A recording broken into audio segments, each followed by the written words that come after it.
এই ছোট্ট ছেলেটা দুষ্টুমি করতে গিয়ে ভুল করে গাড়িতে আটকে পড়েছিল। তার উপর মা গাড়ির চাবি গাড়িতেই ফেলে রেখেছিল।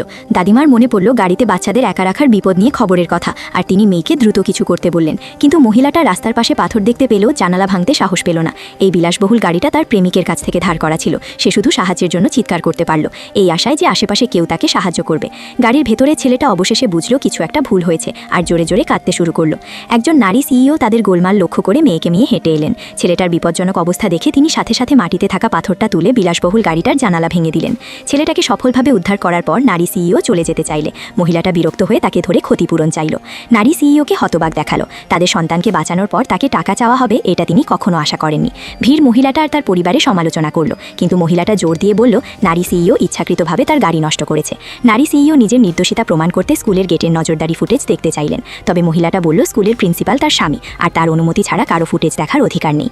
নারী সিইও ভীষণ অবাক হলেন। তিনি তো মাত্র আগের দিনই স্কুলটা তার স্বামীকে পরিচালনার জন্য দিয়েছিলেন, তাহলে এটা এই মহিলার স্বামী কেন? সেই মুহূর্তে তিনি লক্ষ্য করলেন মহিলাটার গাড়িটা তার নিজের কাস্টম বিলাসবহুল গাড়ির মতোই দেখতে। তিনি তো মাত্র আগের দিনই গাড়িটা তার স্বামীকে চালানোর জন্য দিয়েছিলেন, তাহলে এখন এটা এই মহিলার দখলে কেন? তিনি মহিলাটাকে তার স্বামীর নাম জিজ্ঞেস করলেন, আর জানতে পারলেন সেটা তার নিজের স্বামীর নামের মতোই। যখন মহিলাটা দেখল নারী সিইও টাকা দিতে রাজি নন, সে সাথে সাথে তার প্রেমিককে ফোন করে বলল গাড়িটা ভেঙে দেওয়া হয়েছে।